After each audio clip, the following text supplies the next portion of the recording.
I don't know what it is with me and picking things that annoy me in this game, because as shown in the Thoughts On video that no one watched, it should be quite clear that I love this game. That aside, fuck this monster. Fuck what they did to him, and fuck the reskinned, more annoying mechanic stolen from another monster from one of the other games. The monster I'm talking about today is the lava fish, known as Lavasioth. A monster that was met with a resounding, huh? What's that? Another fish monster?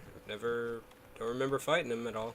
By a bunch of my hunting companions, and in fact other hunters in chat on one of my streams. Honestly, I'm pretty sure half of the people that played this game forgot he existed up until I just mentioned him a second ago. Lava POS, look up the acronym if you're curious, was introduced in the Freedom PSP years of the Monster Hunter series, and is a fire piscine, or piscine. I've never actually figured out how to say this name correctly. Wyvern. Similarly to the water dragon, Plesioth, a monster that anyone who has played the prior games remembers vividly. Hip check, hip check, hip check, hip check. Lavasioth is similar in this game to a subspecies, the Geratidos, the mudfish, a better and funner monster than the original species itself, ironically. This monster has a weakness point, or weakness points, on its body, head, as opposed to the mudfish's tail and body. Weak point. However, its elemental weaknesses are that of water, thunder, and ice, and is weak to the elements poison, para, and stun. Now, ironically, this really doesn't matter, as I see your eyes already beginning to trail down to that fire star with parentheses around it. Don't worry, we'll get to that in a moment. The lava fish can be found in the lava lake areas of the map, lava lake, moreover, in the Elder's Recess, and spawns in the southwestern part of the map where all the little holes, hell holes, are. And don't worry, you'll catch on to why they're named that quickly if you value your uncremated body.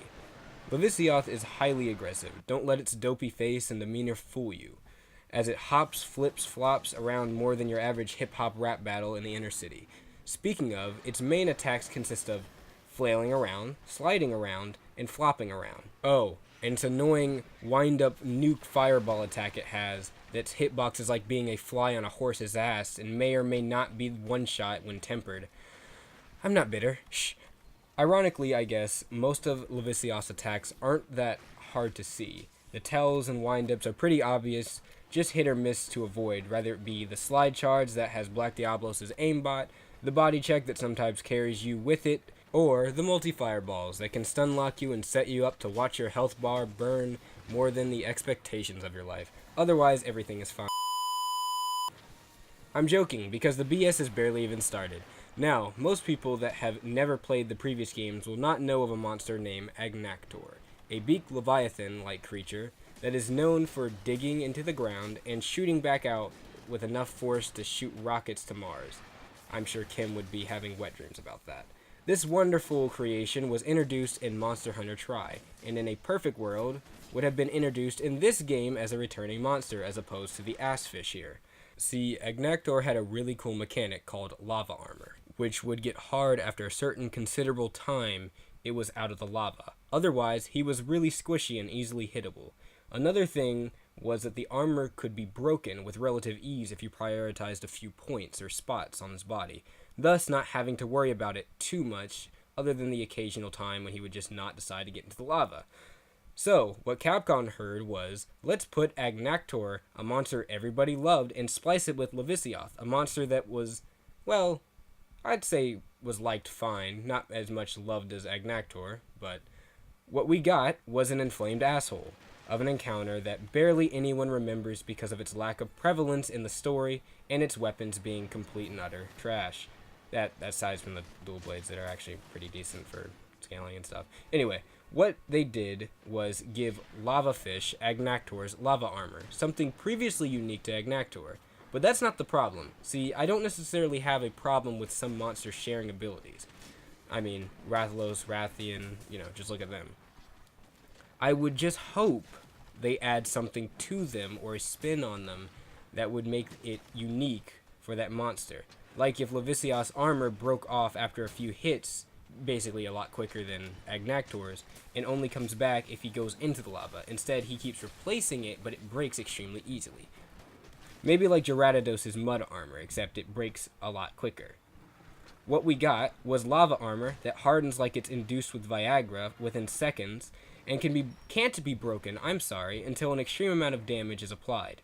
Especially in multiplayer where it's 2.6 times harder. So not only are you consistently bouncing without mind's eye or white sharpness, leaving you open to be violated by the next dick of an attack, but it lasts as long as his life, most of the time. So be prepared for an annoying 10 to 15 long minute bouncing session of getting slapped, bouncing, getting stunned, and bouncing, getting gone because you just left the quest out of rage. Which brings us to point number 2, ironically. Up until recently, or moreover, this video, or the conception of it, I had no idea this thing even had weapons. Funny. And the weapons I did find for it tell me the devs showed about as much care into the design of the weapons as the father that forgets his child support. Except for the dual blades, which, as I said earlier, have the potential and the sense of augmenting to be a little bit better. And the funniest thing about that is mainly it's because it's really the only option for fire dual blades. There is another option, ironically, but it's more like just showing up to a race and nobody else shows up, so you win by default. Kind of defeats the purpose, huh, Lavasioth, Capcom? Also, Lavasioth is one of the last few normal monsters in the game before the Elder Dragon fights, and honestly, other than playing against him with friends, I forgot he existed in this game for a while. I saw his picture, but I just kind of never ran into him because he stays into such a one part of the map that I really didn't. He doesn't roam like Ergen or Dodogma. He doesn't fly around like Rathalos or an ever-present annoying presence as Basil is. He's kind of out there in the lava and not really present for most fights. With all the complaints aside, since I've ranted for a good chunk of this video, the Lavasioth can be dealt with and managed with care done to stay as close as possible, since its highest damaging attack is a ranged fireball nuke, or its dig attack that can be easily evaded, provided that you don't fall asleep for more than a minute while it's underground. The fireballs can be daunting, especially the biggest explodey BS one, but again, it has a large windup and generally tracks your position as he rebs, so if you're close enough, you can evade towards him, which apparently sometimes just doesn't work, as shown by a stream the other day, or just sheathe and dive, as you do have enough time to pretty much wait and sheathe, unlike Nergigante's dive bomb, which sometimes you can't have enough time to sheathe, especially tempered. Yeah, and remember that whole Firestar parentheses business I was talking about earlier? See? I have timing. Lavasioth is immune to fire damage, but that's not what it's for. What it's for is making the armor soft again, with fire instead of lava. As I said earlier, the armor hardens quickly, and this can soften it up if the fish doesn't want to dive back into the hell, where it belongs. This is mainly for gunners, as I advise anyone who is using a gun to carry both water, freeze, and fire, or just fire to make sure your shots aren't losing DPS, and you're assisting your fellow Blade Masters and Hunters out there with you, if you're playing in multiplayer. Otherwise, piercing is a very good option for damage as well, as even though there's damage drop-off, it's considerably less than just having to worry about blasting him with fire, switching to something if you aren't that adept with it. Speaking of weapon recommendations, either type of bowgun, light bowgun and heavy bowgun I mean, charge blade and bow, charge blade for the mind's eye you can get with the blade if you charge it into the shield. If you have a gunner softening things up for you, then add dual blades and switch axe to that list, as I recommend water element for all bladed weapons, since even if you do bounce, it'll do more damage to the armor than a normal attack will. Armor should be spec'd for part breaker, piercing, spread, and mind's eye, which I believe is a set bonus with the Rathalos set. I will showcase on screen if it is. Flash pods, as always, are good, and explosives break his armor quickly, so sleep bombing is extremely advised if you have the potential.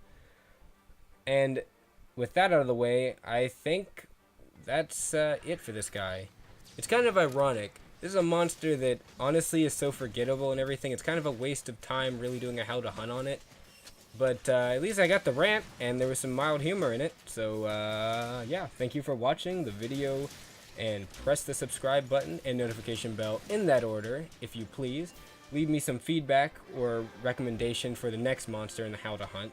Otherwise, live long and flop on. That sounds really suggestive now that I think about it.